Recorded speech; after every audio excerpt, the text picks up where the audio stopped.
all, I think your analysis was very straight-lined. History doesn't run in a straight line. Kid, you cannot tell your neighbor he is stealing ducks when you are stealing frogs. As High Commissioner, I was wrong. As Charandas Prasad, I reacted naturally how any person would have. I did not come here for that kind of abuse. I did not come here for that kind of abuse. If you're going to go down that road, I'll walk off.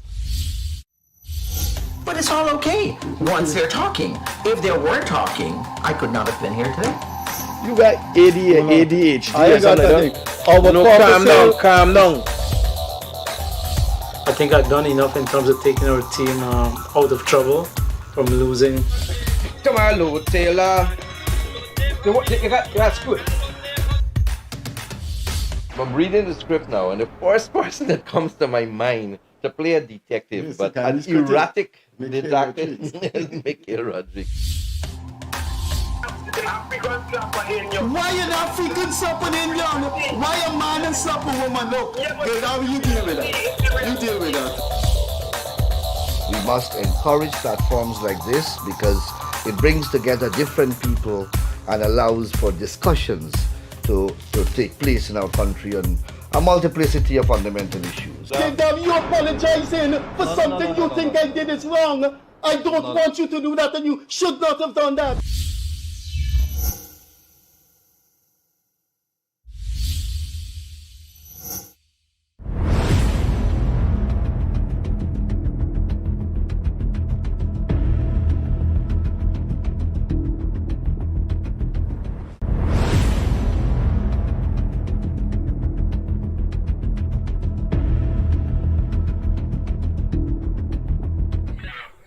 Hi, good evening and welcome once again to the Gildarie Freddie Kissoon Show. Good night, good morning, wherever you are. I hope that you're staying safe on our roadways. If you're listening to us, thank you once again for joining us. It's always been a pleasure. It's been a pleasure for the past year, and we are continuing to do 14 months according to Freddie Kissoon, and it has been a real pleasure, and it's been a learning experience for me, and I think for Freddie at the same time. A good thing that we could come to you every evening and be able to share with you some of our thoughts and, of course, our many guests that we would have had over those 14 months. Tonight we will get down to it very quickly. You know, these lines, whenever we do call-in programs, the lines belong to you. We would give our input, but we want to hear from you guys. We're going to tell you when. And you're going to start calling us and let us have some discussion. We're going to talk about Freddie's going to talk a little more about that. So what are some of the issues to be discussed here tonight? And let's try to keep it on that. Of course, it's your night. And we want to have the discussion centered around those subjects. Big things in the news going on. Don't pee in the public. Don't behave bad in the public. The camera is always there. Somebody has a camera. Somebody has a phone. It so happens that a former minister rather, and a senior official within the AFC party is now placed on $200,000 bail. And I think there's a number of charges he's going to be facing because of He appeared in court already. Yeah, appeared in court today. Yeah. So that matter becomes sub judice. But of course, I see the debate is raging as to whether the station bail might not have been too much, $200,000 for a parliamentarian that is known. The matter's out there. The issue becomes pertinent because when we met the last time on Wednesday, it would have been the Attorney General, Anand Lal, and he would have spoken to the issue of bail and the issue of sentencing, and that there must be a set of parameters that surround that and how we do that, and judges have to be aware of that. As this country moves, it cannot be that one judge wake up one morning and says 100 years for you, not a man 5 years for you. And we know within recent months there has been an issue. One person complained about the low jail sentence that somebody in Berbice or somebody who committed a crime in Berbice would have gotten for the murder of a businessman, a hotelier. So Freddie Kissoon, good night to you, my co-host. I'll hand you over the numbers, which will open up the lines in a very short while after Freddie and I would have done our little thing back and forth. It'd be 231-2982, and of course it's 637-1071. Let us keep the calls very short and sweet so we could be able to have other callers coming in as well. Freddie? Good evening, good morning, good afternoon, good night to wherever you are. You know, because of different time zones, we have to say good night or good morning. Actually, I made a mistake. It's not 14 months. The end of July, we would have completed 13 months of this program. And thanks to you, thanks to our guests, there aren't words to thank you to describe the large numbers we have got. For example, the largest numbers we have got since this program started, large numbers in terms of the night, then you look at the numbers the morning, has been the Attorney General Anil Nandalal on Wednesday evening. So we thank you for looking. We also thank our guests when this program started. Oh my, we invited them, they came. They didn't know if it would have been just a mediocre thing. So thank you once again. We've finished 13 months this month. Our topics this evening are high station bail and low judicial sentences, among others. So you're free to call in.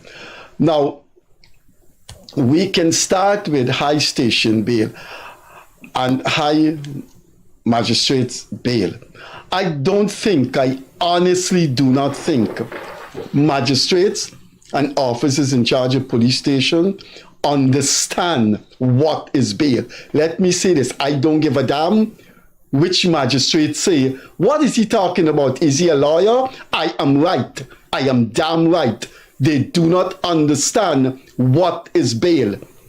How could you put a former minister of finance who's living in Guyana, going nowhere, and has been charged with he was charged with selling a property to BK Tawari that was valued at $5 billion for a couple million. Now, I don't want to get into that case. But Winston Jordan was put on $3 million bail. Winston Jordan, a former finance minister, going nowhere. What is bail? Bail should never, and if a magistrate does not understand this, you are unfit to be a magistrate. Bail is not a punitive mechanism. Mm-hmm. So why you putting Magistrate McLennan, I think she's retired, thank God.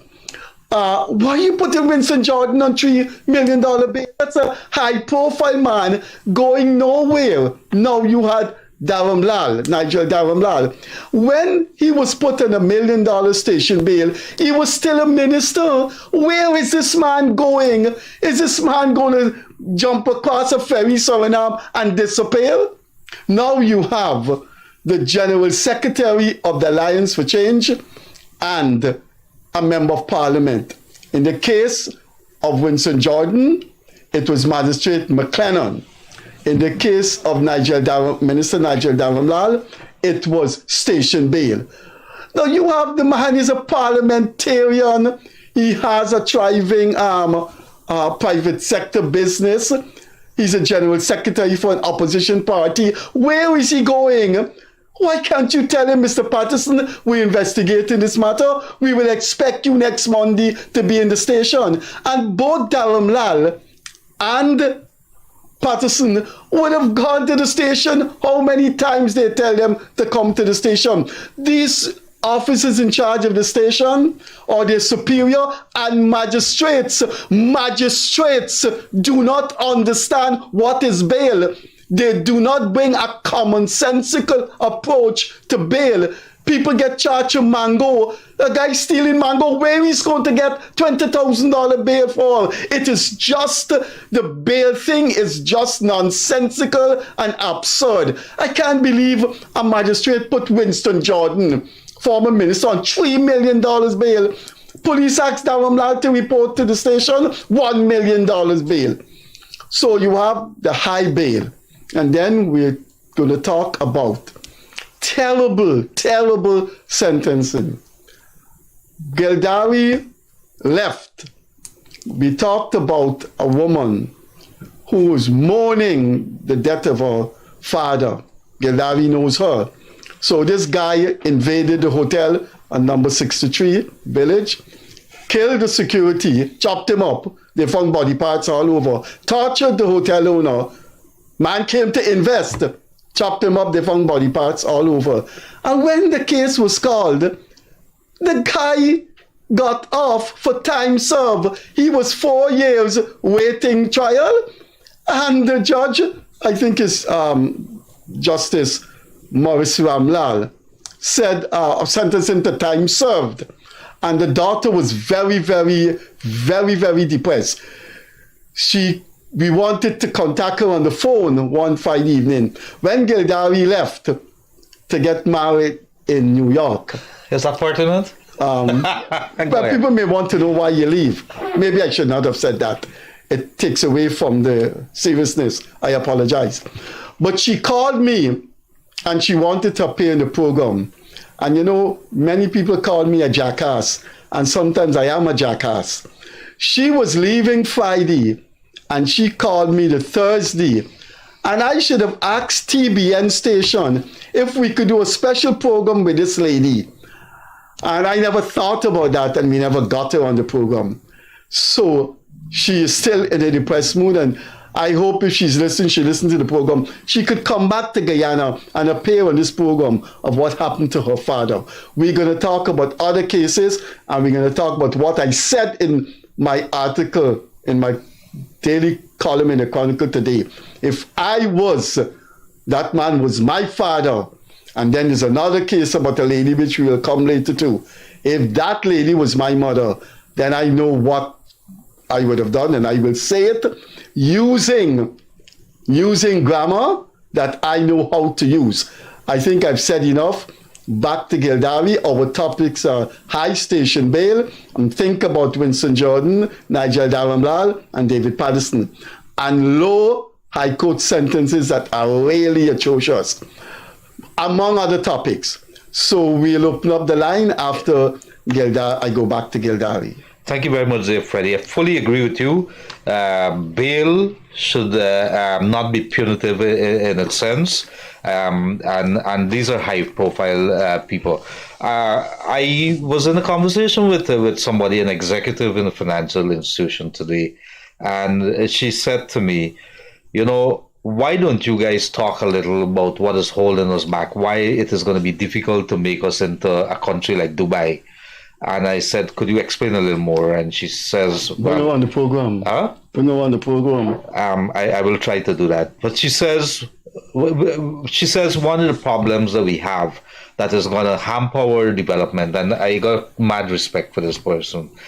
She says, one of the problems that we have as a people is that our attitudes are all wrong. We would do the wrong things here, but we go abroad in another country and we do all the right things here because the laws of the country say that. Now, that says a lot. And I said, I want you to know you have not been looking at our program, because we have been saying this from day one. How long we don't start taking the right attitude when it comes to let's don't give a bribe. Let us keep it in our lanes on the roadways. When you go to a public institution, please do not pay a bribe to the officers. These are things, contractors, engineers, people who look after clerk of works and all those kind of things. These are the people. Many times the president and ministers don't have a clue what is happening down on the ground. And these people call ministers and the president names like crazy. I know about that because I hear it all the time. Because I said I could pick up this phone and call right now. And they use that as a means of getting by and making the business and make money. But we are the ones who allow them to do this because we see wrong. We see our neighbors doing wrong things, dumping garbage on the road. We see the truck drivers and I had to call a Ministry of Housing official today. The truck people are making 10,000 house lots at the back of Diamond, and everybody coming through 7th Avenue because 6th Avenue is blocked off. 7th Avenue is where I live. You got to see what they do with the street in itself. Big holes in the street. So I said, don't you guys have another alternative to use it? They said, well, we paying our road license and the ministry got to fix that. That's their business, not mine. And the guy park in the middle of the road and you can't move and he can't move. Attitude. But how do you, Freddie Kissoon, how do we start fixing ourselves and start moving forward? I remember when I was just a fresh little reporter, the first place that I put you was in the court. And one of my biggest regrets as a reporter is that I should not have been more vocal. If you want to see some of the real violations that happen to our poor people within this country, go sit a day in the court. And if you have emotions, you're going to have tears coming out of that court, because then you realize that there's a lot for the rich and a lot for the poor. If you think I'm wrong, you could call me on my personal phone and you could tell me that. But I'm telling you, everything, I remember Chief Magistrate, he was doing, the police had a campaign and this thing stuck in my head. I can't get out of it. Chief Magistrate, fortunately, was taken off the bench because of some nonsense that he did. Traffic offense, there was a campaign, and he put 2 lines. He says 2 lines in court. Those who pleaded guilty and those who pleaded not guilty. The guilty ones, $7,000 fine, $2,000 fine, or whatever it is. Not guilty, $20,000 bail. Freddie Kissoon, you understand what I'm saying? Well, I know that man. And the fine is $5,000. I know that man he's talking about. That man reduced Guyana. There wasn't a. There was one time in court, and I'm hearing any mini more. He said that, but there's another time he was doing cases, and he said, "Oh God, my wife don't cook us a curry gone," and he just. There's many more stories I can tell you, but I don't want to be sued. But the point is.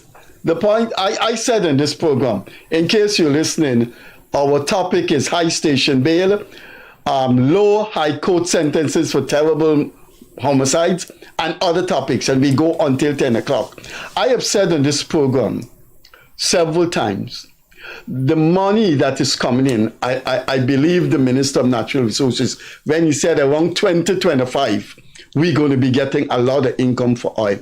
And I think that money is going to go to do good things in infrastructure, in education, especially in the medical field.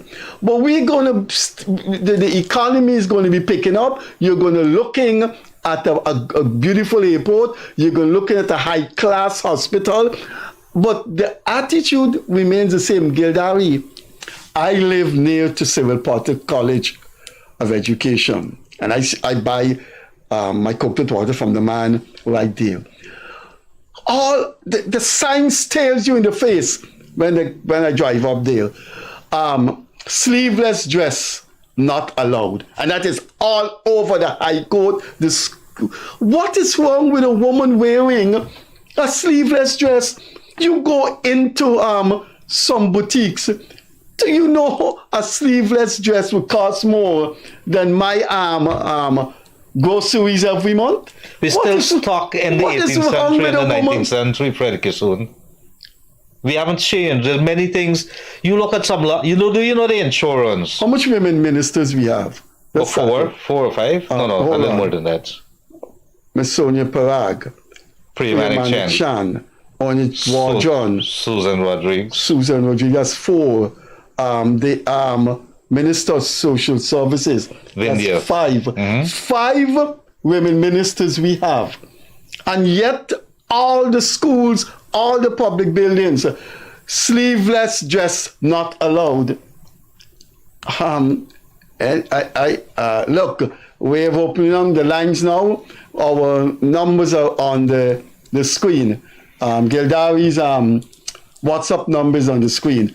I don't have a WhatsApp 637-1071-231-298. It's your time, folks. Let us hear you. Short and sweet. Let us keep it around that area those subjects that we put place here. Or you could call in anything. And let us talk. Let's have a conversation. And I see calls are already coming in. Good evening. Hey guys, good evening. How are you guys? Pretty good, sir. Go right ahead. Guys, doing a great job on it. Anyhow, you mentioned some things earlier that on many occasions that the president and the minister does not know what goes on in the group. I'm kind of agreeing with you and disagreeing with you. Because let me give you an example, right? There's a contractor from Guyanese. I can call his name because I have... No, don't call our names here, but let's talk generally. Okay, fine, no problem. From where? From Guyanese, Region 6. Region 6, quarantine, yes. Yeah, right? He has a contract to build a pump up in the Blackbush Creek, right? This contract has finished since the 18th of April gone. He's now blinding the foundation. Blinding the foundation meaning now throwing white sand to suck up the water and whatever.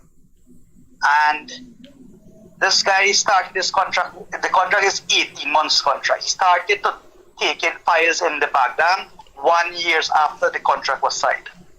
And I know the person that covering him in the ministry. That's one.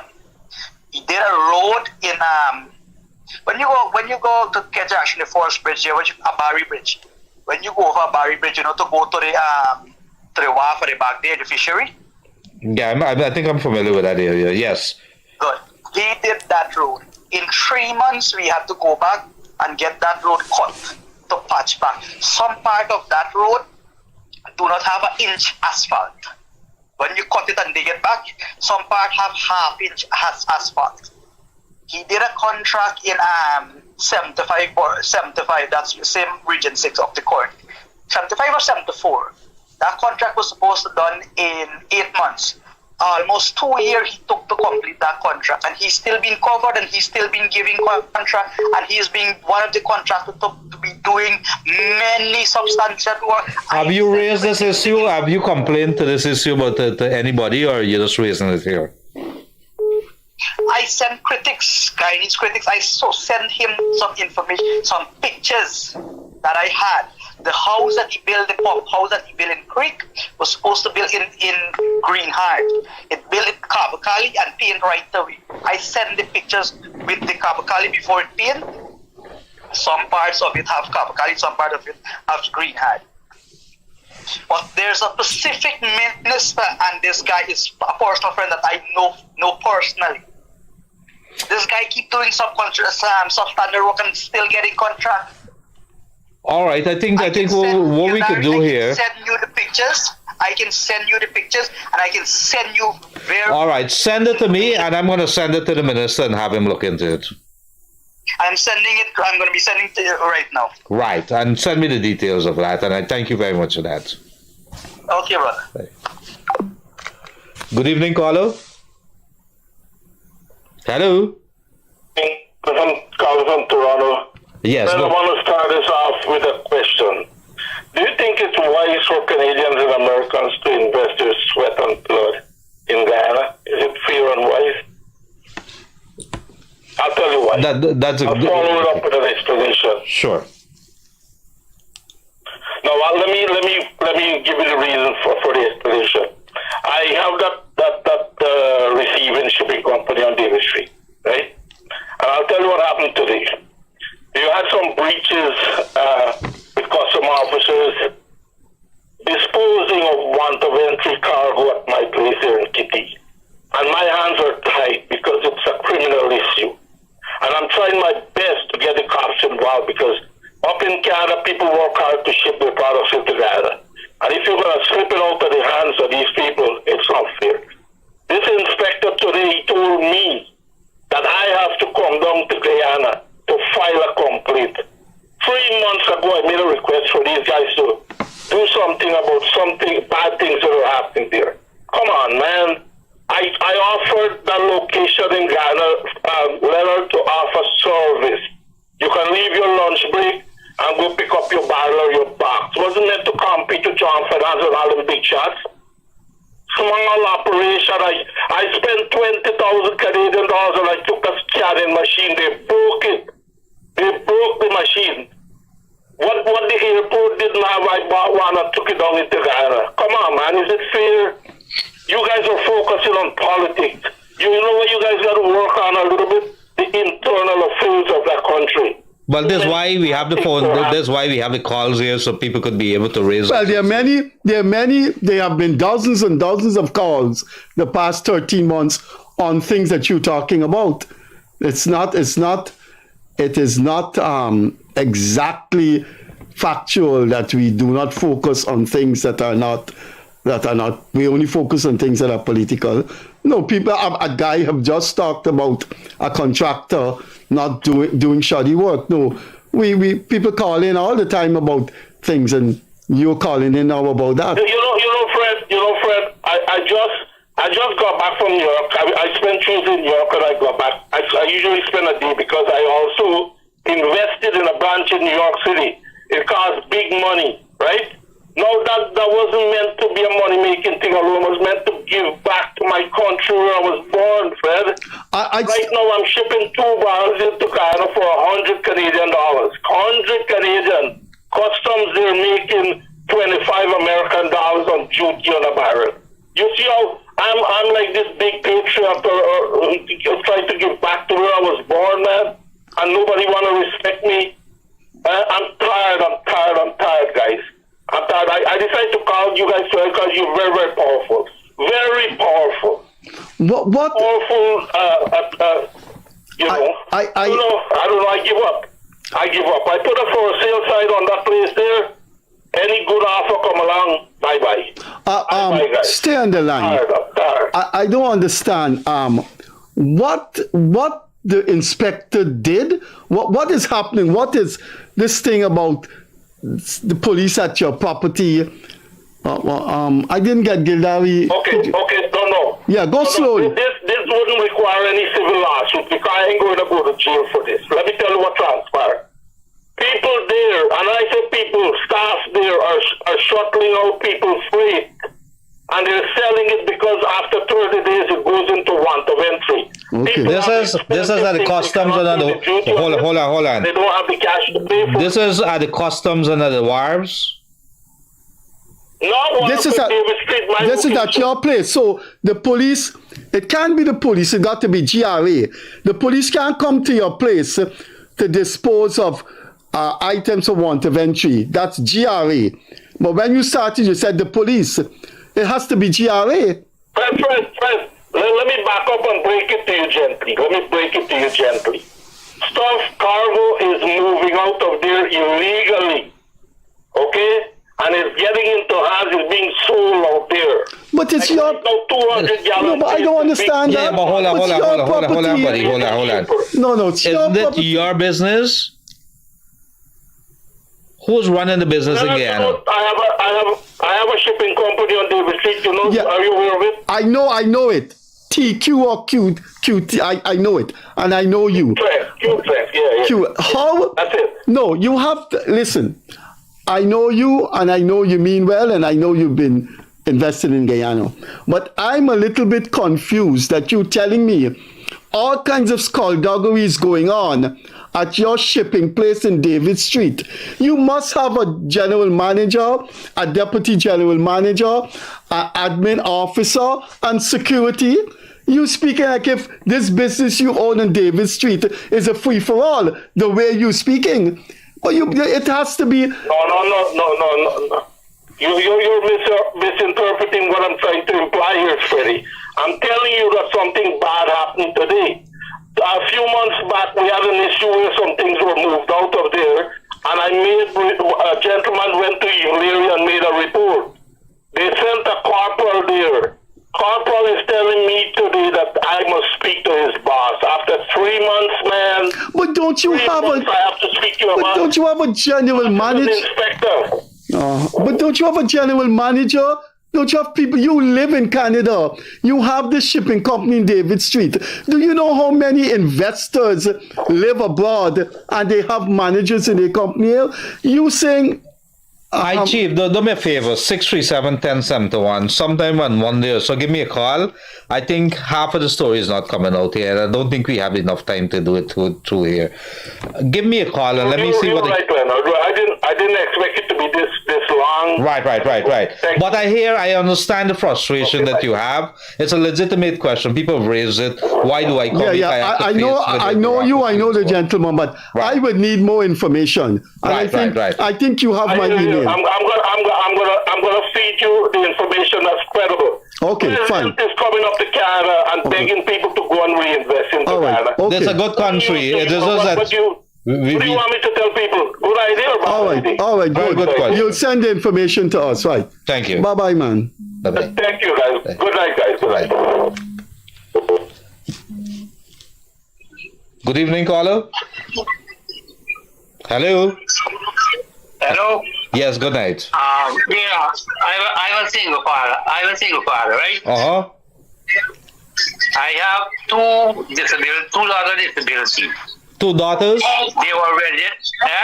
Two daughters? They were registered. Daughters, yes. Yes. They were registered in 2021. They received the book in 2021. They received a book in 2022. Now 2023, there's a problem. I only received books for one of them. Now it's going into 8 months now. I can't get the book for the other one. Yeah. What is the explanation they give you for not giving the book to the other daughter? They would tell me that how the girl name omit from the list. Now how they go omit the girl name from the list and the girl still alive? All right. What I've just sent to Minister Vindhya Prasad, and I asked her to look into it. I've sent it to her. I'm going to follow up with her and expect a call. I've sent your number to her as well. Skipper, there's a lot of fraud going inside the same ministry. What evidence do you have of that? You have evidence of that? They got people. No, I'm asking, do you have evidence of that? Could you give us the evidence? There's one person at the end of Ayuport Center Bridge. The lady at St. Green there, she got a daughter, granddaughter. The girl going to school. And I don't know how she get money. No, the ministry has a set of criteria that you have to go through. If you're saying, are you saying to me that people are defrauding the system, or is it that they're defrauding the system in collaboration with the ministry people? These children have, these two girls here have, all right, I have sent your number there to the minister, and I'm going to have a chat with her, and I think the ministry is going to call you and see what they could do there. I know she's a very good minister when it comes to taking actions. Okay, thanks. Thank you. Well, one daughter getting her book. Well, I don't understand how they took the daughter's name off the list. It could be a mistake, but the point is. But you got to get it quickly. The point is, it should come to an end. Why is it going on for 8 months? No, but it is all saying while the horse is starving, the grass is getting greener. Is that what I'm telling you, we're gonna have all money, but people's attitude are going to be the same. 25 years from now, we're going to have a very good future, but you're going to see the sign. Okay, I just send that to the minister. Good evening, caller. Good evening. Yes. Peter speaking is who's Mr. Gildarie speaking? Yes. Peter speaking about the court system. Right? Yes. Peter speaking about the court system. But we want to know if the court system is. Yeah, we want to know about the court system because we talking about Mr. Jordan. We want to know if the government. You remember he gave a lot of money to the sell the thing on the price, right? And the price to BK. Let's use the word. No. Let's use the word. No, you can't say that, Saul.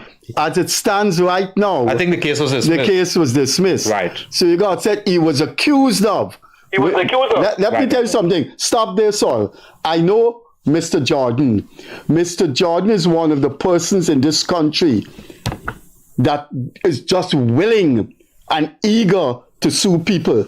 So I'm going to ask you now, Gildarie and I have disassociated ourselves from the statement you made. Could you please retract the statement and say that he was accused? All right, he was accused. Go ahead, make a point. All right, what I'm saying. Right. You know, if the government get back the government get back get a refund back of the money from what they do? No, it's not. No. Let me explain what the accusation was against Mr. Jordan. It was that there was a very expensive seaside property at Mud Flat in Water Street, and it was worth about $5 billion. And when Mr. Jordan was minister, he was accused of being the finance minister. He was ultimately responsible for BK Tawari buying the property for millions, and the property was worth $5 billion.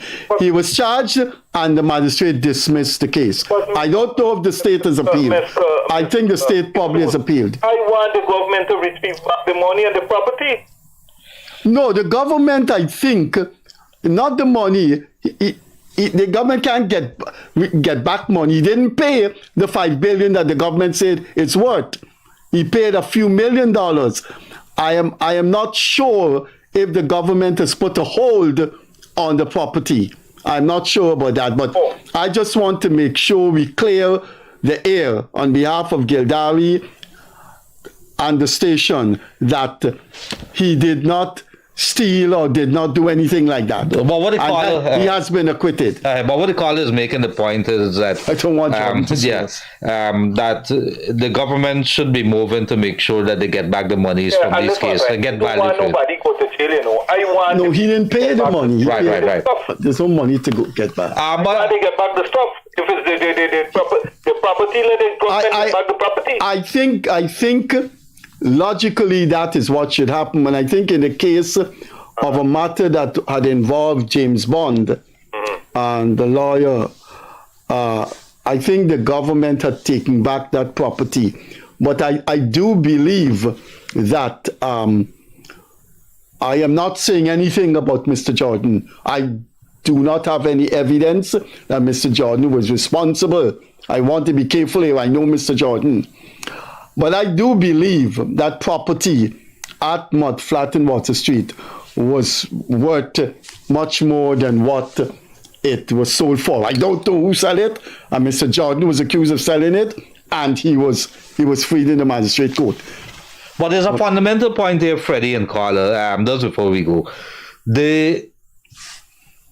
If a politician or somebody in public office do something and they benefit, or someone of the friend or family benefit from something, do we have a track record in which the state was able to really take them to the court and get back and get value? I think at the heart of what you're trying to say is that. And as we go forward as a modern country, our court system is going to be tested. Our legal system is going to be tested to the max. And I think that is where the conversation has to be headed. If we want to see a country that really grows, you're going to have politicians, you're going to have public officials who are going to be stealing, who are going to be taking bribes to pass this and pass that. How are you going to be dealing with them? Somebody got to be punished. Somebody has to be punished. All right, what I'm saying, in Canada and these places, the government does make sure that they get back these assets. In Canada, the government does make sure they get back these assets. No, the government. Sorry, Saul. There are cases where the government have reclaimed the land. I know in the case of a matter involving James Bond, the government has reclaimed the land. I believe, I'm not certain, I believe that the property, the waterfront property, there is some legal procedure that doesn't allow Brian Tawari, BK Tawari, to legally own the building. I'm not too sure. But anyway, thanks for coming through, and I'm glad we cleared the air with Mr. Jordan. He has been found not guilty. Thank you very much, sir. Sure. Winston Jordan. Don't let's say anything about that man. Good evening, caller.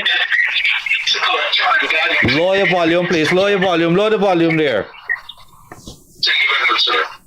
Hello. Hi, a pleasant good evening, sir. You got to lower whatever you're listening to. You still have it on, man. We get the feedback. Lower volume,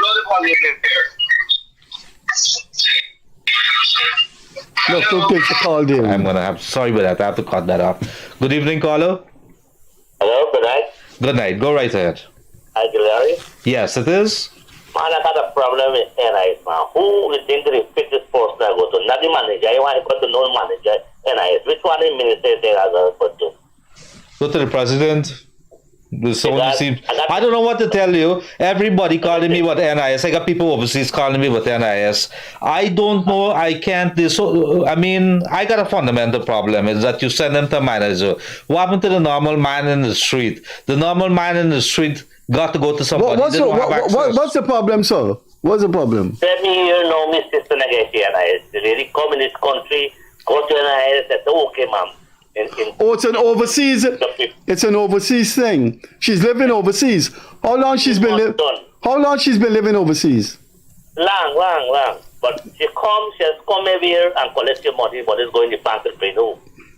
7 years and but she come, the producer. So she was getting everything. Wait. She was getting it, and now it stopped 7 years ago. They stopped. What did NIS say when after they engage? They had to engage somebody. What did they say? They say every month they go put in your money. They go put in your money. Answer to the 4 months done. That money again. Yeah, wait. You said she wasn't getting it 7 years ago. Exactly. Now you're saying 4 months. Well, the deputy general manager is a man named Mr. Samaru. Could you guys go in and just have a word with him? Tell him Gildarie sent you. Gildarie. Who? Mr. Samaru. Tell him Gildarie and Freddie sent you. Which party there? I think it's the Camp Street one he'd be located. Camp Street? Yes. NIS? Yes. Okay, thanks. Okay, thanks for calling. Thank you very much for coming. I know there's a problem with these overseas people. But you have to some of them don't have a life certificate. Some of them don't have because they're abroad, whereas we could just go in. Yeah, but Freddie Kissoon, there is consulate, there's embassies there. If you could get that and get somebody to attend it here, people don't. I think some of the problem is the requirements of the documents. Anyway, look. Good evening, caller. Hi, good evening, Mr. Freddie Kissoon and Leonard Gildarie. Good evening, sir. Sir, I was watching a press conference with the Home Affairs Minister. And I'm asking myself, if this guy have warmth in his brain to see that traffic death on the road should be not more than 5 per month. Is this man in his right sense? That what? What? That you know the carnage was going on the road with the minibus driver, the taxi, the motorbike, etc., especially in Georgetown. Right? Yes. And the minister was saying at the press conference, there should be more than 5 road deaths per month. Is this guy for real? There should not be more than 5 road deaths. There should not be any. I think that's what you say. Right. Look.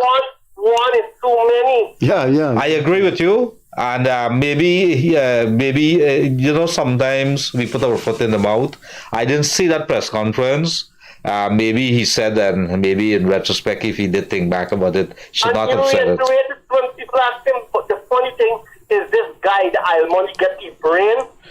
I don't think so. Don't be so. Don't be so insulting, man. Don't be so insulting. Come on, man. Don't people dying every god day. Yeah, it is unacceptable. Any death that is unnatural is a death that we could do without. You can understand people sick and they die. I think that has to be a slip of the tongue. We're too small to have one a month, much less 5 years. Do you know? So we look at 60 per year. Yeah. I think it was the other night we had the AG here, and the AG was giving some figures and some road deaths, and it just blew my mind away. We really got to get the traffic chief and people to really talk about it. You could have all the campaigns in the world, but if you don't get the people that are involved, you're spinning your wheels in the sand. As simple as that. Yeah. I was a taxi driver out here, okay? And a couple years back, we got a brutal campaign when they got a major accident, and a couple those days are dead and gone. Every time it stepped out of hand, the government raised the fine to the highest possible height ever, and who get rich? That's why the corruption cannot finish with the police, bro. Yeah, but if we paying them bribes, chief, if we paying them bribe, we're the ones to be blamed. So don't blame the police alone. It's a two-way street. I agree. I had an incident that day, right? I did deny that I was doing 65 and a 50 zone, right? 50 lane. Now, I was behind a canter. I wasn't catching up with canter. However, a vessel overtake me and the canter almost knocked the police down. Anyway, look, thanks for coming through. We got other callers. Thank you very much, sir. Bye-bye. Right. Good evening, caller. Hello, good night. Good night, sir. I just want to make a point. Sure. I had a daughter, she was handicapped, but she died now, right? Our condolences. I applied for public assistance for her because she was bedridden. She did 2 brain surgery in Trinidad, and she was bedridden. So we applied for this public assistance for her. We apply at Shortville. You know, when you go to Shortville now, they have a panel of people that you have to go and they would interview you. So they tell us that, look, you have to go and get a document from the doctor saying that the child is handicapped. You know, I went and get that letter, public hospital, take it back to the panel. I don't know what is the criteria, but what is said that seeing that the father is working, they can't help the child. Isn't that child entitled to that fund if she's handicapped? You have anything to do with father's working? I don't think that should be. And I think the onus should be on the state to ask the father if he can support the child. I don't think the state could assume the child has a father and therefore the child don't need social assistance. Exactly, Freddie. Look, exactly. We started this program 13 months ago, and I'm telling you, I am going to get older. Gildarie is going to go his way into his business. And when new people take over and open the phone lines and do a program like this, we're going to get these calls again. I think, the point I'm trying to make, Freddie, is that there is a system saying that my child is dying, so I don't want to, you know. But what I'm trying to say in future that if... But how long ago was this? This was about 8 years ago. Okay. I wish when people have these kinds of things, they should call us. I mean, I'm going to put my number sometime on the screen so we could take up these things. It's just that Gildarie and I don't have the resources. Gildarie is a very busy man, and I cannot afford cell calls and using gas. I'm just one person. But you really need an organization, a very well-fitted organization with personnel, vehicles, etc., in which people could go and make these complaints, in which this country cries out for such an institution. I just want in future, if there is any child gotta get his fund, I don't think there should be any, because the father is working. No, it shouldn't be. No, it shouldn't be. If the father say that, look, I'm going to take care of my child. That's a different matter. Right. Yes. No, they can't determine she has a father. Whoever's that panel. I'm sorry this didn't occur last week. So Gildarie and I could go and confront that panel. Anyway, thanks for coming through. I know. Thanks for coming through. We are doing a wonderful job, buddy. I'll just keep the good work going. Okay, thank you very just much, let me remind, if there's no call coming through, just let me remind people that we're talking about high station bail that are necessary, and we're talking about low high court sentence. And there was one that was terrible that we have not raised on this program because it occurred last week, and we didn't have a call-in program. I don't know how I'm going to discuss it, because I think these call-in program is for the public. But I hope we get some time to tell you what a High Court judge did in relation to a brutal murder. Go ahead, caller. Go ahead. Good evening. I just want to clear up something that I wanted to call and say about the minister saying about 5 deaths is too much. He didn't mean that 5 accidents is too much. What he was trying to say, any accident is not acceptable. I think the caller misinterpreted what he said. Okay, you guys can go back on Daily News and look at it. Okay. Thank you very much. We are going to look Thanks at for it. the clarification. Thank you very much for that. Bye-bye. Yeah, man. Good evening, caller. Hello. Good evening to you, Mr. Kissoon. Yes, good evening. Mr. Gildarie. Yes. From George Corral in New York. Go right ahead, sir. Well, I'm listening to all the comments. I want to say one thing. The people get what they ask for. And they should sit down and enjoy it. If they don't like what's happening, the only way out is a national fund government where everybody will be a part of the destiny. And they got to stop criticizing and do something about it.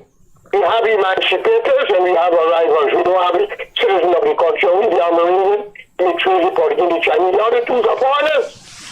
You have to wake up to reality, brother. So there's two things that you say there. There's two things that you say there, and I'm thinking we have. You don't like a government? It's simple. You vote them out. But there's also as a responsibility that we have as citizens of this country. It shouldn't be that we have to wait every 5 years for us to open our mouths. I believe there are many forums now, many platforms that are willing to take our complaints. And when we see contractors, we see minibus people, we see all kinds of people doing the things and doing it wrong, we have a very powerful voice. Our powerful voices there. I'm sorry for this. I'm looking at this in a more realistic way. We had a little problem in the East Coast where a gang of people attacked some business people. I don't know if it was Mango or one of the places on the East Coast. They were placed on $50,000 bail for a terrorist action against peaceful citizens. There was a woman claimed she owed $3 million for lobby and Barnum. They should have gone to jail for life. I don't know. Anyway. And we got a businessman, an Indian businessman, fire a bullet in the air over a minibus driver, and he was on bail for $800,000. I want them to know that's not Africa and India, Guyana. The Indians are claiming a rival, blacks are claiming emancipated. For help these guys go back home, live out in this country. I put these drop from Mars. Chinese came up from the ocean. You have to stop this nonsense. This one Guyana symbol is a very good thing. But the ministers then got to get off their ass and stop and do what is right for the nation. Okay. They go far. No friends and family have a right to control courthouse. They don't know who to trust anymore. Okay. You might just well open up the door to the rabbits. Before I go, Freddie, let me tell you a story. From an Indian national in Okay, quickly. No, very quickly. We have all the calls coming in. Very quickly. He said to me, everybody talking about death. We know about the thief from Baghdad, we know about this, we know about the Paris. He said, but let me tell you a story. My grandfather said to me, when I was growing up, England was ruling India. They were boasting that England got the greatest thieves. So they decided to set him up with a lot of pounds and maybe Indian money in England. Man walk every part of England with his own. All right, okay. Oh, here, we really gotta go. We gotta go.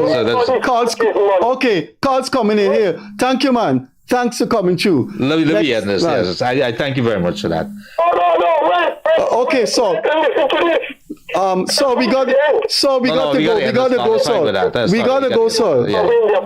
gotta go, sir. This is all right, buddy. Other calls coming in, man.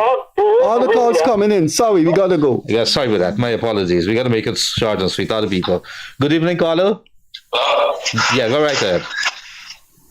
Are you live? Yeah, you're live. We hear you echoing. Could you come a little closer to the phone, please? Hold on. Just give me a minute. Whenever you guys come in through, make it short and sweet, and please take off whatever you're listening to, please. But listen to this, right? I'm a Guyanese citizen. I'm a minor in the interior. Alright, I want you to give me a minute. Listen to this perfectly. I bought some chicken and fish in Georgetown and I was going into the interior at my mining camp. And I was processed to pay the police a sum of money to my chicken reach to the camp. Why is that? I don't understand what you just said there. You pay the police to do what? For my chicken and fish to reach to my mining camp. But why would you pay the police to do that? I don't understand. You bought some fish, you bought some poultry and some seafood to take to your mining camp. How the police come into that? There was a roadblock. There was a roadblock. There wasn't even a roadblock. So there was some police from Bartica that take the vehicle to in the road of Puruni, and they were stopping every vehicle that was going to Puruni to investigate. I don't know what they investigating. When was this? Last week. Hold a sec. You have. So could you tune your volume up? You have the license plate of the vehicle that did this? You make any notes? No. Listen to me, right? Are you live? Yeah, we live. We trying to. So they stopped you, and you had to pay them money because you transported chicken to your mining camp. Exactly. And what was the reason that you had to pay that money? I don't know why. Because they were telling me that the chicken was not illegal. The chicken was illegal to Guyana. I bought the chicken in Georgetown. I had my own vehicle that take the chicken from Georgetown to my camp. You know what happened there? The police were shaking down people. Yes. The only way we could stop this is if you could give us the time, the date, and the license plate of the vehicle. We will take this up. Well, that's the problem, because my driver was in the night and he couldn't take the plate, but it's from Bartek. I remember the police name. The police name was No. That he. Oh my goodness! I want you to call us and give us this number. But here what happened. In a particular case like this, because when you're in the hinterlands, everybody know each other up there. The police are one set of police are patrolling up and down. You know, they stopped. I know what happened. Yeah. They stopped his vehicle. They saw the chicken and fish, and they put it in position. It was clearly a shakedown, and you guys should have picked up the phone if you can get signal in that area there. You say, "Hold on, I'm gonna." It was midnight. It was midnight that we catch the last crossing on MMC, and we end up eventually in midnight in the road. And the police. But you remember the police name? It was Mr. Sobor that worked at Itabali. So I want to know how long that the police is going to shake us down, even as Guyanese on the road, that we cannot take anything else on the road. That's the problem. If you're a minor. But if you're a bought my chicken in Georgetown, take it to the road. All right. The police come and tell me that listen, it's illegal. all right, listen to me. All right, listen to me. If you're a minor, you're a businessman, you should be able to type a letter to the police commissioner or whoever's in charge and detail what happened. But have you done that? It's not going to stop until you expose these people. Now, I know you call here, but you should have already put pen to paper, because what they were doing was shaking you down. And that is so atrocious. For the sake of the records, how much exactly did your guys have to pay them? They had to pay them actually amount to 60,000 so that my product could meet to my camp for my workers. Ras. Sorry for that. My apologies. Right. I don't know what to say there, man. I don't know what to say. Gildarie swearing. Yeah. No, Ras is acceptable. Ras is not a customer. I don't know. Anyway, so thanks for coming through. We got more calls coming up. Call me and let me get some details. Listen to me, right? Listen to me. Okay, we listen to you all the time, but you gotta make it short. Listen to me. I have a travel service that come from Brazil to Guyana.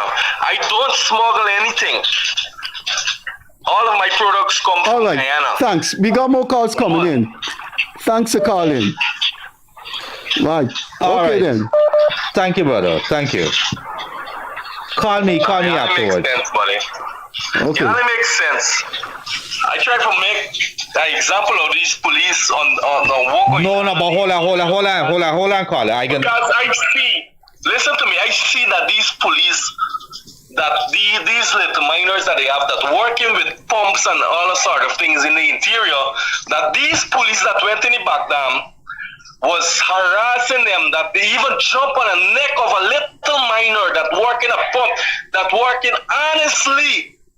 But tell me something. No, hold on. Make a living for his family. That this policeman jump on his neck to try to strangle him because of one little joint of marijuana. And you know Guyana is run by a set of Negro people. No, sorry. Please don't go down. Don't go down that road. I'm gonna have to. What you said, guys? No. Set of what? I'm sorry. So let me make it very clear. We're gonna have engagements. I didn't hear you. We're gonna have engagements on the phone. Anything that we're gonna see, anything racist, whether it's by intention or by accident, can't do that. I would want to believe that this show is a very respectable show, that we have to hold it to certain standards, and that is going to be some of the ground rules. Hold on, Freddie. And anybody that's going to call here, make sure you turn the volume down. Let's try to accommodate everybody, but we cannot have it go. I'm going to call that caller back, and I'm going to have the conversation with him, try to get to the bottom of it.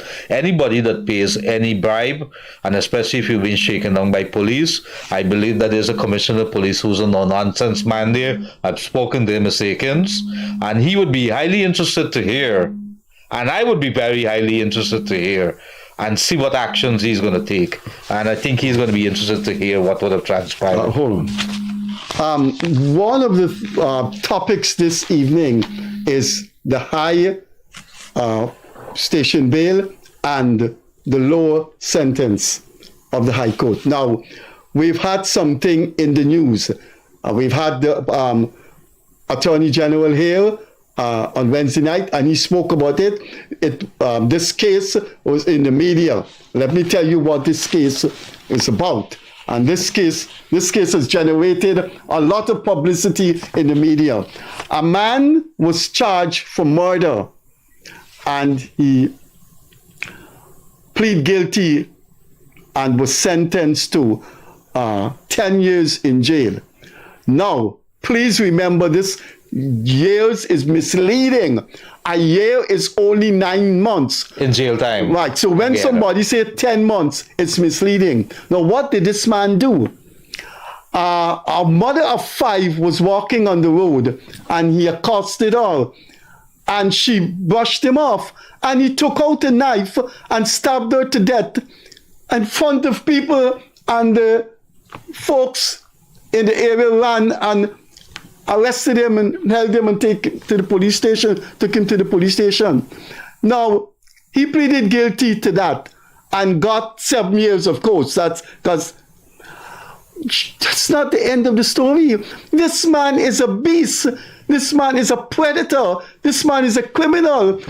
His previous conviction was for raping a 12-year-old girl, and then on another occasion, he discharged a loaded firearm with intent to kill. This man then, the court system anywhere in the world, looks at previous conviction before they pass sentence. This man raped a 12-year-old girl, shot someone with intent to harm them, and then went and killed a mother of 5 on the street. And this man got 7 years. And there have been letters in the press. There have been reports in the press that something is wrong about this sentence. Well, let me tell you what I wrote in my column today about that. And I'm showing you my column today. This is what I said in my column in the Chronicle.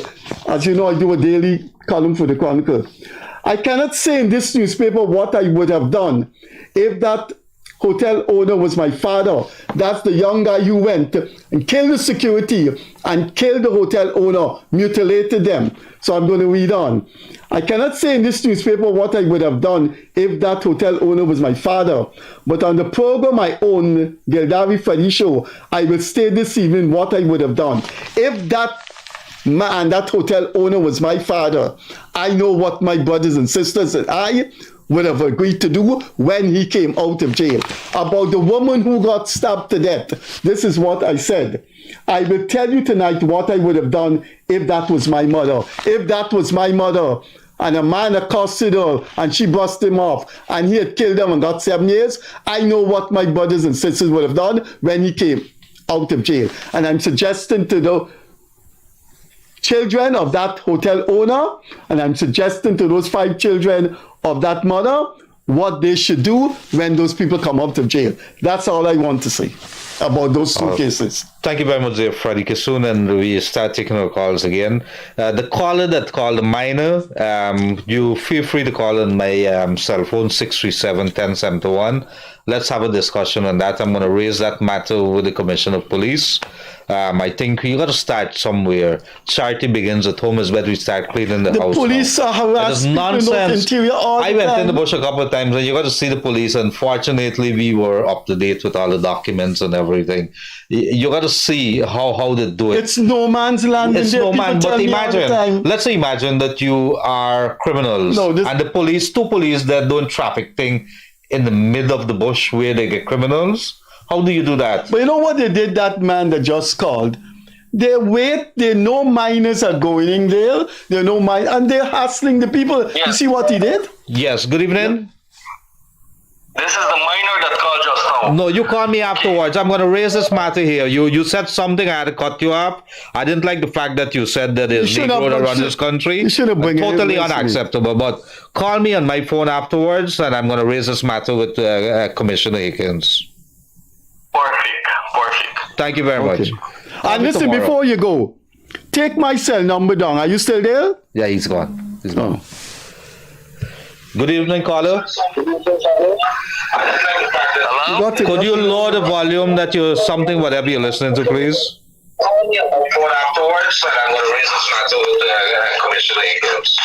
Lower your phone, sir.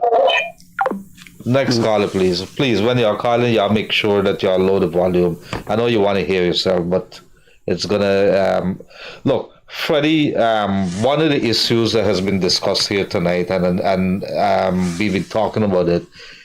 NIS contribution. You know, in many country areas, you know how many people are not paying NIS. You know, many people just be dependent on old age pension and public assistance just to get them through. Imagine if you were living your life and you weren't paying NIS. Could you tell us how you would have made out? I know a lot of private security firms are not paying NIS. I get that complaint all the time. Yeah, but what is the NIS doing in terms of raising awareness that if you don't pay, this is likely what's going to happen? Imagine you're going to survive on $30,000 right now. What's the amount right now in the old age pensions? About $30,000. Then you get a public assistance if you're eligible for that. Only $14,000. $14,000. So you get $44,000. But imagine you had been paying your NIS. People collect the lump sum. Man, it's nonsense. Good evening, caller. Hi, good evening. Good evening. Good night. Good night. Mr. Kissoon and Mr. Gildarie. Yes. I know I might be off topic tonight, but I would have read, let me rephrase it. There is a narrative that the opposition normally peddles in the constituent or among the support base when it comes to Mr. Jagon, and that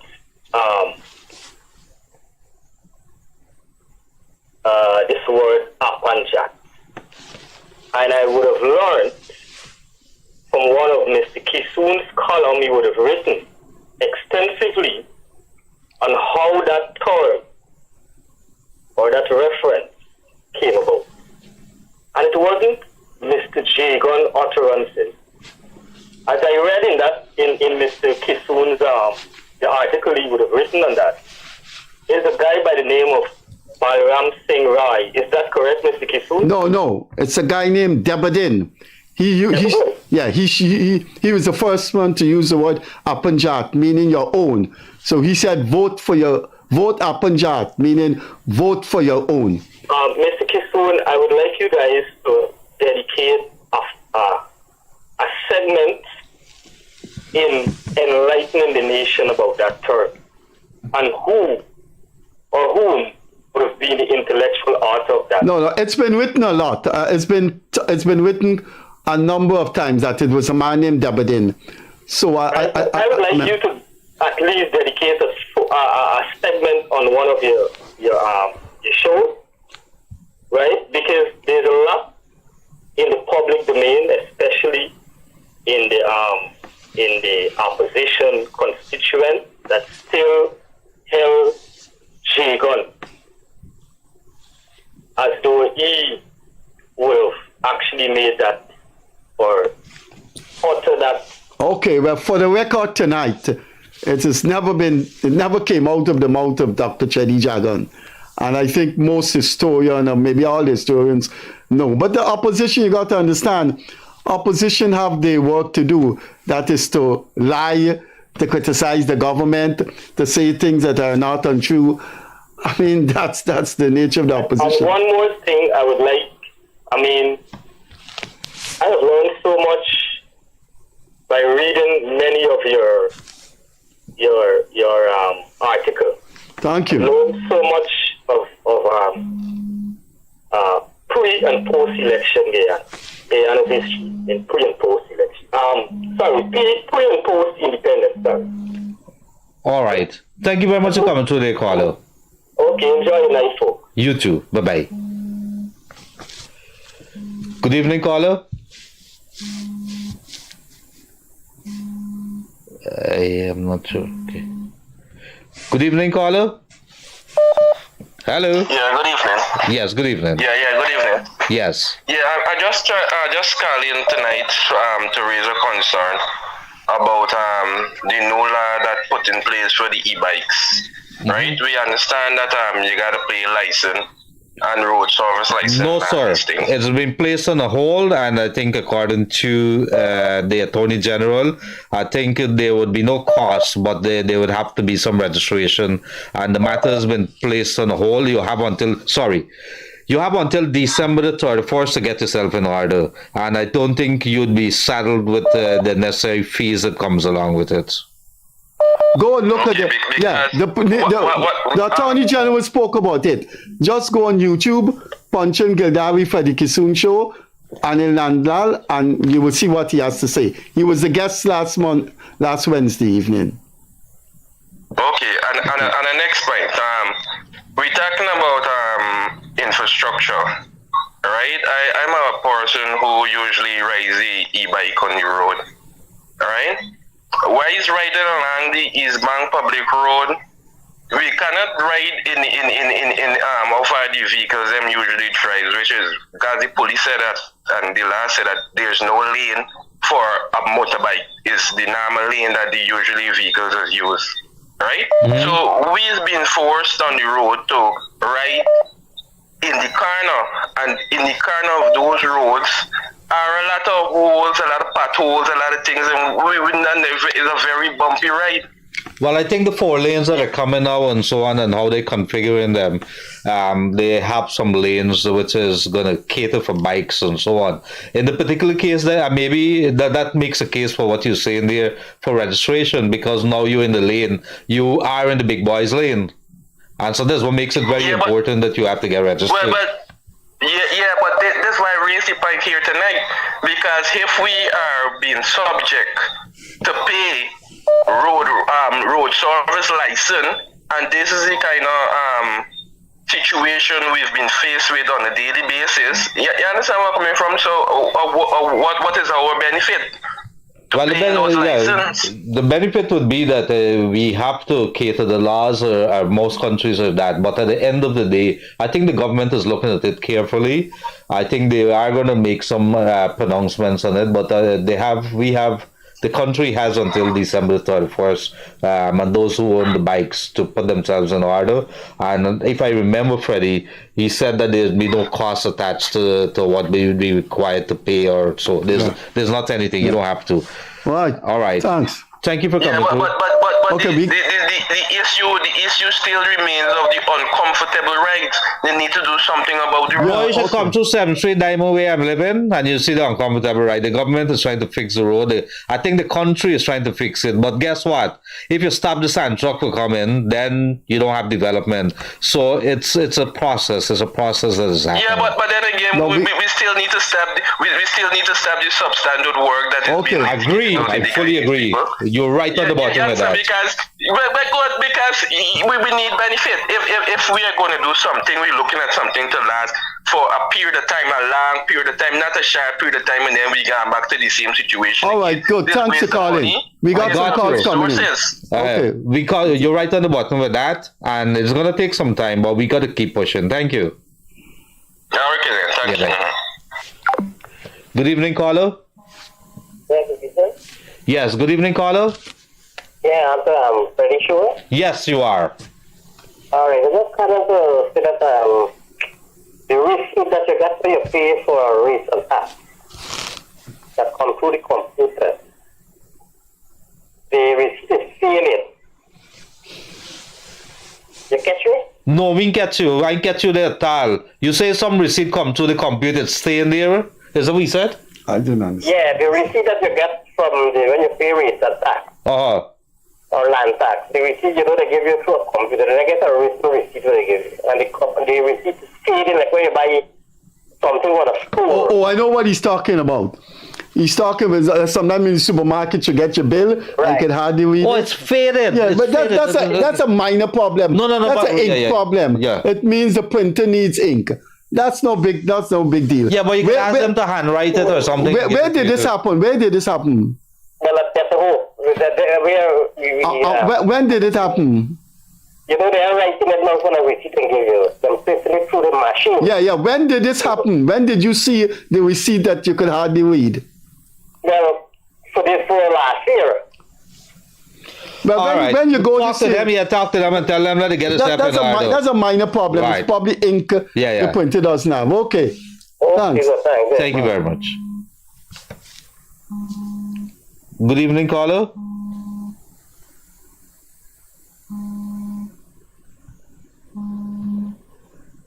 Good evening, caller. Good evening to both of you. I have a question here, which I've seen these things always happen in Guyana. For example, a person driving his car on the road, he is a sober-minded person, he obeys the speed zone, and there goes a drunk man run in front of the car, or a cyclist run in front of the car hit the person. The first thing the police is to do, come and take you and lock you up. This is not civil-minded thinking. It should be investigated before you put a person in the lockup. No, you don't know. The law requires, the procedures are very, very clear. Because when the police go to the scene, they weren't there for the accident. So there's a procedure to follow. You hold the person, you do the breathalyzer, you take a statement, where were you, what did you do, and then you go back to the scene. Yeah, but why they lock them up? Why they lock them up? Wait. No, wait. What? I don't understand you. What do you mean lock them up? Explain what you mean. There was an accident. The police comes. A car struck someone.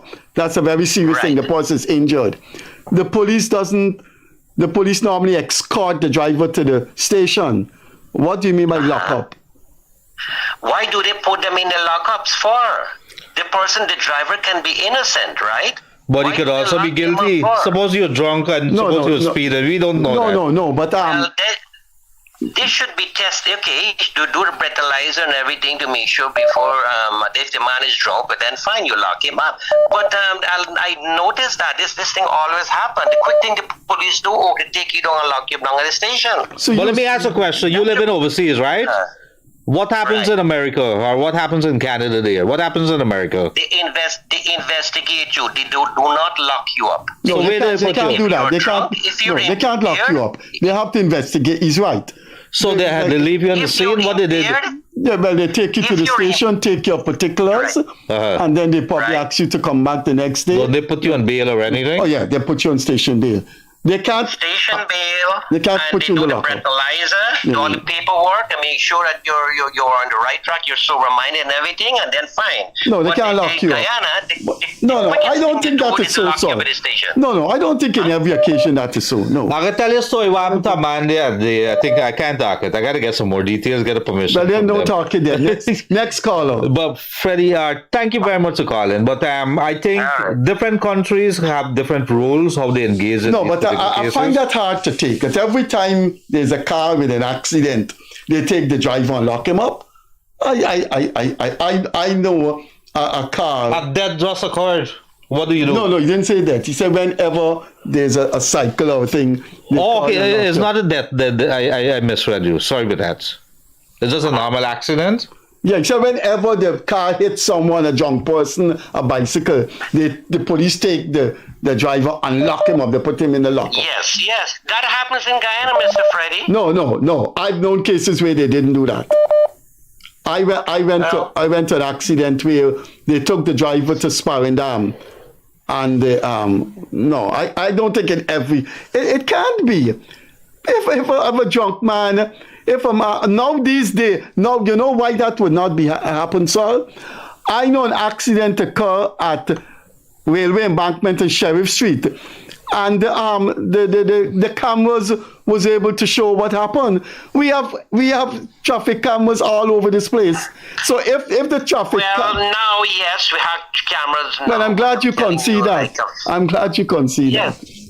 I guess we move in. I think we're a country. A country that is still developing. Well, we have the traffic cameras. A motorcycle run through the red light. A driver hits him.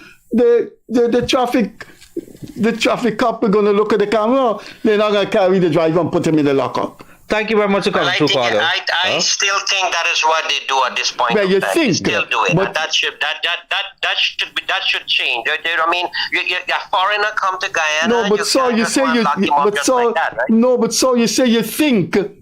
You think. No, I would change my whole thing then. I would say it's still happening. In some instances. I would say it's still happening. Okay. It still happens in Guyana. I can get some details as to that. We are a civil-minded person, and we are changing to a modern country and advanced country. We should have advanced thinking too as well. Anyway, thank you very much. Thank you very much for coming through. Bye-bye. Quickly, there's another call. Good evening, caller. Hi, good night, sir. Good night to both of you. Yes. I think the Guyanese populace should really have an understanding what tonight's program is about. Most of us have been calling in for things that we are not supposed to be hearing. We want to know about what the program is about. Well, we did set the thing. It's marked big up there. I think when we were advertising it. But the problem is. No, but you can't stop people from. Yeah. You see the problem that you have. The problem that you have with the people of Guyana, and this is. Yeah, the people don't have a lot of places to turn. I think it was recently the president announced that there's going to be a call center, a one-stop shop area that you could make some complaints about what is happening. Well, I heard about it. Yes, I would love to hear a little more, but guess what? The people don't have anywhere to go. So what do you want them to do? I mean, have a lot of issues. You could set the agenda, but the people are going to always. But there's another thing, sir. Another thing. We have not prevented people from talking on the topic. They just didn't call in and speak about the topic. The topic was. No, I quite agree with it. But where the law is concerned concerning lockups and these kinds of things that you are talking about, the people have a lot of problem out here, and the people would like to know. So when we call in, we go direct to the subject. Right. Well, I guess we get in there. There's like so many other things. And the farmer minister, his issue and who is he. We don't want to hear these things. Well, you don't want to hear it, but you can't speak for other people. Okay, thanks. Right, okay. All right, brother man. Thank you for coming Thank you, transformation that has been taking place. And I admire you two guys. You're setting the record straight. Thank you very much, sir. Have a good night. Bye-bye. Good evening, caller. Good evening. Leonard, I must say that when you're not on the show, we do miss you. So I'm hoping you can find more prevalence to being on the show. Couple of things. Last night, on Wednesday, when I listened to Anil Nandalal, I have utmost respect for him. I met the guy, I met him with the vice president and Mr. Robeson Ben at the sleep-in during the recount. We met there for unofficial meeting. And what Anil said last night struck me a bit, and it comes back to what you said, Leonard, in your opening statement, that a woman called you and says, until we get the rule of law in order, Guyana would have a problem, and she's absolutely correct. Let me give you an example. Last night, Anil said, unless the virtual complainant, once the virtual complainant withdraws their case, there's no case. Let me say this, and I said this last week. I called last week, Friday. Freddie called me crazy. What happens with the virtual complainant is if you withdraw a case, then let's look at the Patterson case right now. It's not the state that's bringing charges against him. It's a virtual complainant. If they withdraw the case... No, that's too different. Sorry. No, that's not the right analogy. Sorry, that can't be the right analogy. That cannot be. What do you mean it can't be the right? Let me give you the right analogy. One has a virtual complainant. In the case of Patterson, it's the committal of an act by a video of videos. He's on tape. The police would not have charged him if they didn't see the tape. It would have been one person word against him. Listen to me, Freddie, please. I know you're an academic, historian, whatever. Please listen to me. I don't have a doctor in front of my name, so maybe I could be discarded very easily. Let me say this to you, Freddie.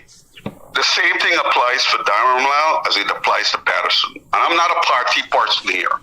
Okay, I don't belong to no party. I never voted for either party. Okay, forget about that. But Freddie, forget about that. What are the similarities? Forget about party. The similarities are what you fail to realize, and most Guyanese haven't. I think Leonard has some insights into this. When that virtual complaint against Dharamlal was made, somebody had to have spoken to the police. I'm not talking about social media. I don't trust social media for anything. So social media is off the board. What did she say to the police? Okay, that was videoed or recorded, and nobody kind of seemed to be raising this up. It's like they're sleepwalking through it. All right, putting that aside, I'm not here to discuss that. You know, I think that seemed like it's settled.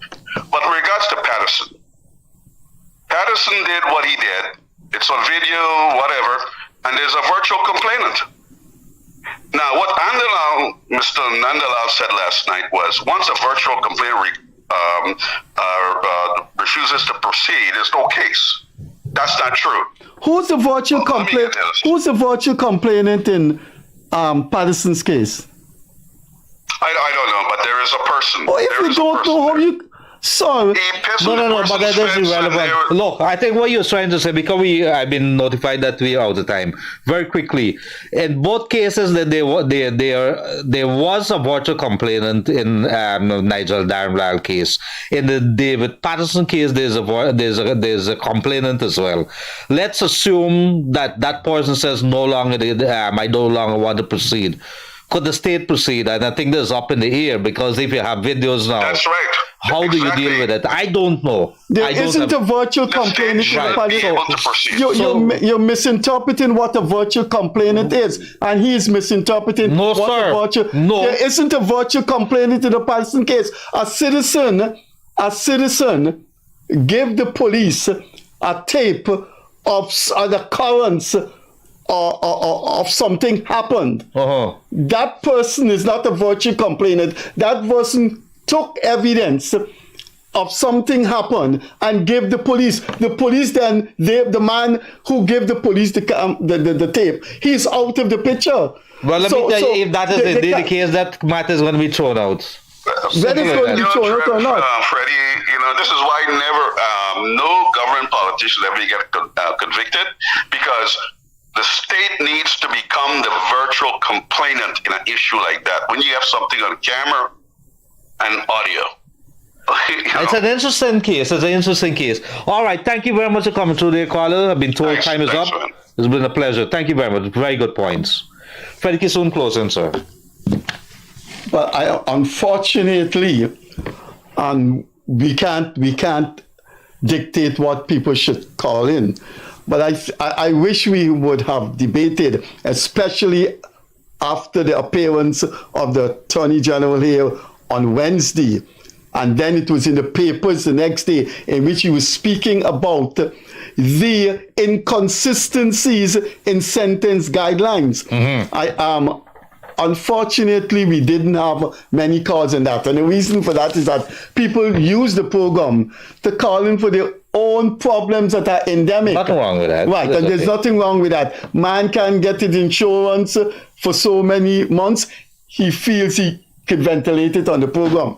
But I wish we would have thought more about that particular case where that man convicted of raping a 12-year-old girl, convicted of discharging a loaded firearm, and then killed a mother of 5 walking down the road and got 7 years. But people call in on what on their mind, and I accept that. There's a lot going on with police taking bribes from people, NIS, and so they use the forum to call and that's quite acceptable. It's unfortunate that this thing about police, the mining situation I remember Dale Andrews. You and I worked with Dale Andrews at Kaicho. 15 years ago, Dale Andrews said that interior with mining is Chatto's land, referring to the Charles Bronson famous movie in the 70s, where anything happens. Anything happens. Wild West. It is Wild West in some cases. You got a problem with a man, joke up time. Ladies and gentlemen, it has been a pleasure as always. It is good. We're going to have some controversial calls.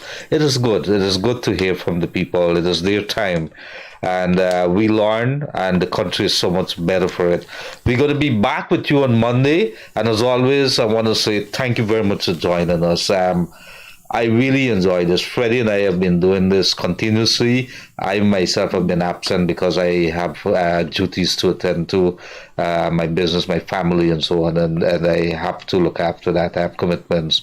Freddie consistently has been here and very dutiful and everything there. We've been doing this without any charge. We have not been taking any kind of sponsorship. We don't want nobody to dictate to us what we want to say. Sometimes I'm going to get crazy with Freddie. Freddie going to get upset. We're going to have a fight. At the end of the day, this country is what is important. We want to see this country better. I want to see this country better. I want it for my children. The very selfish reason. I want it for your children. I want it for all Guyanese.